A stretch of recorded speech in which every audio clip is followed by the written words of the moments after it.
Y bueno, sigue diciendo, esto aplica a partir del tercer bimestre del 2012, mayo-junio, derivado de las modificaciones al reglamento de inscripción, pago de aportaciones y entero de descuentos al Infonavit, publicadas en el Diario Oficial de la Federación el pasado 10 de febrero. Ellos señalan el 47 del reglamento. Cuando yo lo vi, pues sí me espanté un poquito, porque yo ya había analizado el reglamento cuando se publicó. ¿Y qué dijiste? Caray, se me fue. Una de dos, o no lo vi, o en el inter de cuando lo publican, del 10 de febrero, a la fecha que lo recibo, que recibo la carta, ya publicaron una modificación y no estoy enterado. Sí, sí. Entonces, me voy a revisarlo y en ningún caso señala esa situación. Es más, el reglamento en el 47, ahorita vamos a tener oportunidad de mencionarlo, le está señalando un límite al instituto en cuanto a los trabajadores de salario mínimo. Porque aquí, ¿qué sucede, Paco? El trabajador firma su crédito con el instituto. Independientemente de lo que esté percibiendo, se lo lleva al patrón y a su vez se lo regresa al instituto sellado, firmado, y empieza a correr el descuento. Pero vamos a suponer que cuando eso sucede, el trabajador económicamente y laboralmente estaba bien, porque tenía un buen trabajo, tenía un buen puesto, y obviamente en base a ello el instituto dice, te puedo descontar una buena cantidad. Claro. Que por cierto, el trabajador nunca sabe cuánto le van a descontar. Resulta que por alguna razón termina su relación de trabajo con ese patrón, sí, y se relaciona laboralmente con otro, pero con otras condiciones, en donde le disminuyen el importe del pago. El valor de su descuento sigue siendo el mismo. Es más, a veces el trabajador tenía 200 pesos con el diarios, con el patrón anterior, y pasa a ser trabajador de salario mínimo, porque así como están las condiciones, pues tuvo que aceptar esa oferta. Tiene que mantener a la familia, a la esposa, a los hijos. El instituto no modifica el valor de descuento. Entonces, incluye los datos de ese trabajador con el nuevo patrón en su liquidación bimestral y le pone el mismo importe que tenía con el patrón donde ganaba 200. Hoy gana 62.33, antes ganaba 200. Es decir, ganaba 3 veces más. Obviamente su descuento a lo mejor era 3 veces más. Claro. Entonces ponen al patrón en una encrucijada, porque dice la liquidación, le tienes que descontar 2.500 pesos, porque antes ganaba 6.000 mensuales. Entonces 2.500 pesos está aceptable, pero hoy gana 1.800 mensuales. Ni quitándole todo, te alcanza a pagar. Te pago lo que me estás diciendo. Pero además hay otra cosa. Yo no puedo dejar al trabajador sin nada. Claro. No lo puedo dejar sin nada, porque la Ley Federal de Trabajo me lo prohíbe. Claro, aparte. Entonces, ¿qué hace el instituto? Pues ese ya no es mi problema. Yo se lo dije al trabajador, sí, pero aquí hay una situación diferente. Aquí yo no soy el trabajador y la regulación es distinta. Entonces, lo que señala el 47 fue una situación que siempre estuvimos peleando, porque le decíamos al instituto, oye, Infonavit, si mi trabajador es de salario mínimo, yo no te puedo pagar lo que tú me estás diciendo en la liquidación. Yo tengo un tope para descontarle a mi trabajador. Claro, claro. Y entonces el 47 toma ese aspecto de Ley Federal de Trabajo, dice, bueno, a los trabajadores de salario mínimo nada más le puedes descontar el 20%. Diga lo que diga la EVA, tú nada más vas a pagar el 20%. ¿Sobre el salario mínimo? Sobre el salario mínimo, porque inclusive aquí también hay una situación porque el Infonavit se va sobre el salario integrado. Claro. Entonces dice, oye, es que es el 20% sobre esto. No, es sobre el mínimo. El integrado es otra cosa. Sí, sí, sí. Entonces lo incluyen en el 47 y le pone un tope al instituto. Dice, ya no puedes cobrar diferencias, porque si de por sí estaba en ley, bueno, ahora ya te lo pongo en reglamento para que lo amarremos más. Entonces ya no puedes cobrarle más del 20% al patrón de un trabajador de salario mínimo. Eso es lo que dice el 47.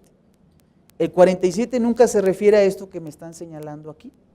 Entonces, si quieres, ahorita me das oportunidad de que le demos una leída para que quede claro a qué se está refiriendo el 47. Entonces yo cuando lo vi, dije, este no es el fundamento, se habrá equivocado el instituto. Empecé a investigar, oye, la carta que te mandaron a ti, ¿qué fundamento dice? El 47. La que te mandaron a ti, el 47. Todas dicen el 47. Entonces corrige, te estoy diciendo, esta es una segunda carta que mandan un poco ya más aligerada y señalan nuevamente el 47 como fundamento. Entonces, desde mi perspectiva y en mi opinión, yo considero que el 47 no es un fundamento de lo que ellos están pretendiendo. Sin embargo, así aparece, ¿no? Bien, Vic, ahí vamos en orden. Yo quisiera hacer un paréntesis grandote, si me lo permites. Sí, espero claro. no salirme mucho. Hace tiempo nos mandaron unas cartas también del Infonavit para cobrarnos créditos que ya estaban prescritos. Diferencias de 2005, 2006 o 2004, creo, no me acuerdo exactamente. Y en esas cartitas interviene la Prodecom y le dice al Infonavit, oye, ¿sabes qué? Ya no mandes esas cartas, ya están, los créditos ya están prescritos totalmente. ¿Crees que aquí intervenga la Prodecom en este caso? Yo creo que sí lo va a hacer. Nada más que a mí me han preguntado mucho de Prodecom, fíjate. No sé, ahorita lamentablemente estamos viviendo una etapa en nuestro país en donde ya no es confiable ninguna autoridad. Lamentablemente, lo vimos con la ola de amparos del YETU. Sí, claro. Lo que contestó nuestra corte, ¿no? Uh-huh. Está sucediendo lo mismo. ¿Qué pasa con Prodecon? Prodecon emana de un presupuesto que precisamente viene de la Secretaría de Administración Tributaria y es donde muchos patrones a mí me han dicho, oye, es que no le puede morder la mano al que le está dando de comer. Uh-huh. Disparó esa recomendación, inclusive la hizo pública uh-huh. y que en mi opinión, Sí. yo considero, hasta ahorita no he visto la respuesta de parte del Instituto de Infonavit, pero ya hay jurisprudencia que señala que el caso específico de la amortización no está sujeta a la caducidad, y de hecho lo establece así la ley del Infonavit. Lo único que bien están sujetos a la caducidad sería la aportación, y la mayor parte de lo que el Infonavit está requiriendo es amortización, por lo tanto estaría fuera de la caducidad. Yo no he visto la respuesta ahorita de Infonavit en cuanto a esa recomendación que hizo Prodecon. Sin embargo, muy independientemente de lo que es mi perspectiva, sí he visto varios patrones que se están dirigiendo a Prodecon para solicitar la intervención. Ya intervino el colegio, el Instituto Mexicano de Contadores ya intervino, ya señaló, emitió su opinión, que por cierto hay una reunión que está pendiente con ellos, gente del instituto. Sin embargo, y por cierto lo hizo inmediatamente Paco. ¿Ah, sí? Lo hizo inmediatamente, aquí empezaron a llegar las cartas y a la siguiente semana ya había una postura de parte del instituto. Sí. Yo pensé que con esa postura iba a disminuir un poco el intento de parte del Infonavit. Sin embargo, vuelve a mandar por segunda vez las cartitas. Yo no sé si a raíz de esa intervención un poco más leves, más tonificadas, pero aquí el punto es que sigue en esa intención. Tanto que la semana pasada, jueves, miércoles, libera el complemento del SUA, porque aquí también señala, aquí me está diciendo, bueno, para que tú puedas pagarme esos descuentos completos y que se pase por alto el cálculo de proporción de incapacidad y estudiantismos, tengo que modificar el sistema, porque si te dejo el mismo sistema, aunque quieras no lo vas a poder pagar. Pero esto lo señaló desde que emite por primera vez las cartas. Dije, bueno, con la participación ahorita ya del colegio, del instituto, ¿lo va a detener? No. Disparó la versión, la 334, el jueves, viernes de la semana pasada, y ya la revisé, y sí, efectivamente. Metes ausentismos, metes incapacidades, el descuento es el mismo. Al final es exactamente el mismo.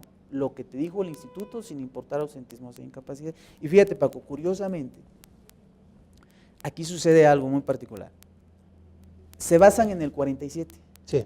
El 47 señala un tope del 20% sobre trabajadores de salario mínimo. Ellos dicen que en base a lo del 47 van a modificar el SUA. El SUA hoy, el que liberaron, no trae esa modificación en cuanto a los trabajadores de salario mínimo. Es decir, si yo a mi trabajador de salario mínimo le capturo el valor, tipo y valor de descuento que me dice el aviso o la EVA, te lo acepta.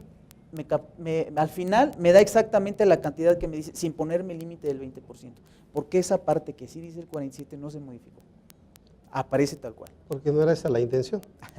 Efectivamente. A ver, Vic, entonces vamos retomando, perdóname ese paréntesis, ¿sí? Sí, adelante. Después adelante. Te lo pregunté porque mucha gente también me ha preguntado mucho de la Prodecom, por eso sí. te lo preguntaba. Pero viene entonces el asunto de alguien que diga, ok, ¿qué hago? ¿Por qué qué hago? Pues porque si yo quiero no pagarlo de esa manera, ya no lo puedo hacer, porque el SUA no me lo permite, ¿sí? Así es. Entonces, ¿qué vamos a hacer? Entonces, para poder llegar a ese, ¿qué vamos a hacer y qué recomendaciones les vamos a dar, Vic? Nos platicas entonces cuál sería el procedimiento correcto para la retención y de ahí nos seguimos adelante. Ok, claro que sí. Mira, yo no encuentro nada más con falta de sustento lo que señalan las cartitas, sino lo encuentro hasta contradictorio. Okay. O sea, no solamente no tiene fundamento, sino contradice lo que señala el propio reglamento. Y bueno, el reglamento elaborado de conformidad con lo que dice la ley, que es a donde nos tendríamos que sujetar. Bien. El reglamento, fíjate, me está señalando el multicitado 47. Adelante, por favor. Cuando las percepciones del trabajador acreditado sean de un salario mínimo general de la zona geográfica donde presta sus servicios, el descuento para la amortización de su crédito no deberá ser superior al 20% del mismo. Aquí ya le pone límite. Independientemente de la modalidad de descuento que se informe a través de la cédula de determinación o aviso de retención. Tenemos 3 modalidades de descuento: porcentaje, cuota fija monetaria y cuota fija salario mínimo. Aquí me está señalando, independientemente del que sea, si es de mínimo, el 20%. Y me dice el último párrafo, el segundo: si las percepciones del trabajador acreditado son mayores a un salario mínimo general de la zona geográfica donde presta sus servicios, el patrón deberá retener y enterar el importe total del descuento que le corresponda conforme a lo señalado en el aviso de retención de descuentos o cédula de determinación. En ningún momento me habla de proporcionalidad. En ningún momento me está diciendo, si tu trabajador tiene ausentismos o incapacidades, tienes que descontar el total. No, por supuesto. No. Aquí se está refiriendo a que si no eres de salario mínimo vas a pagar lo que dice la EVA, pero en ningún momento señala la proporcionalidad. Entonces, de entrada aquí yo veo 2 aspectos delicados. Primero, está estableciendo el límite del 20%, pero nada más a los de mínimo general. Sí. Cuando el fundamento de esto es el 29 de la ley del Infonavit. Y el Infonavit, en artículo 29, fracción 3, me dice, son obligaciones de los patrones, y se va a la fracción 3, efectuar los descuentos a los trabajadores de conformidad con lo que dice el 97 y 110 de la Ley Federal del Trabajo. Es decir, de entrada, el principio legal es respetando lo que te está señalando la Ley Federal del Trabajo. Y la Ley Federal del Trabajo, cuando pone el límite a los descuentos a los trabajadores de salario mínimo, en ningún momento separa a los de mínimo general y a los de mínimo profesional, si quítales lo que quieras. Ahí me está diciendo, en términos generales, claro, a los trabajadores de salario mínimo. Por tanto, donde la ley no distingue, no deberíamos de distinguir. Entonces, se entiende que están incluidos tanto los de mínimo general como los de mínimo profesional.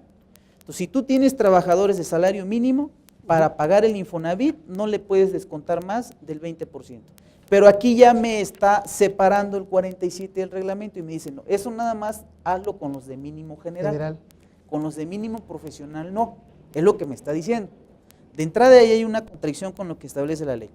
Pero segundo, la otra parte que me dice, si las percepciones del trabajador acreditado son mayores a un salario mínimo general, otra vez hace la distinción, de la zona geográfica, el patrón deberá retener y enterar el importe total del descuento que le corresponda conforme a lo señalado. Es decir, el salario mínimo está en 62.33. Sí, sí. Si tu trabajador gana 62.33, quítale nada más el 20%. Pero si tu trabajador gana 62.34, quítale todo. Sí, sí, sí. Es lo que me está diciendo. Es lo que te estoy diciendo. Cuando en realidad también hay un límite para los trabajadores que no son de salario mínimo y que también lo establece la ley. Entonces, de entrada, ya dijimos, el 47 no señala proporcionalidad en ausentismos y en incapacidades. Pero vamos a ver la parte en la que a mí me parece que contradice. Okay. 2 artículos abajo, es decir, el 49, dentro del mismo apartado de amortizaciones, me dice, la obligación patronal de efectuar y enterar los descuentos solo se suspenderá cuando no se paguen salarios por ausencias en términos del artículo 35 del presente reglamento. Claro.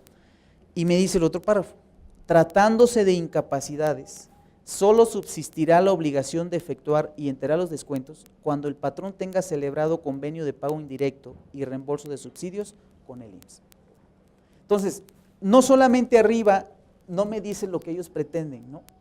Sino abajo me dice, si tu trabajador tiene ausentismos o incapacidades, no le descuentes, al menos que tengas un convenio de reembolso de subsidios.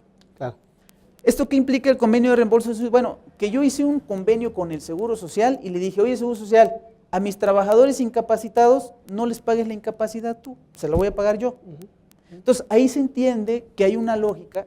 Porque van a tener... Exacto, tienes de dónde quitarle. Claro. ¿No? Claro. Pero además no es de gratis. Mira, Paco, cuando se firma el contrato con el trabajador, queda muy clara la regla que señala, trabajador, si tú estás incapacitado, tu patrón ya no te va a poder descontar, pero tú tienes que seguir pagando el crédito. Claro. Entonces, de lo que tú le cobres al IMSS o de lo que te pague el IMSS, me tienes que depositar directamente. Entonces, a eso se debe esta especificación. Bueno, si tu patrón tienes un convenio de reembolso de subsidios, bueno, ahí sí quítale, porque tienes de dónde quitarle, y segundo, porque le vas a aligerar la carga al trabajador, ya no me va a depositar él directamente. Pero si no tienes convenio de reembolso, ya no estás obligado. Claro. Y segundo, ausentismos en términos del 35. El 35 lo que se refiere es que nada más puedo descontar 7 días de ausentismo en un mes.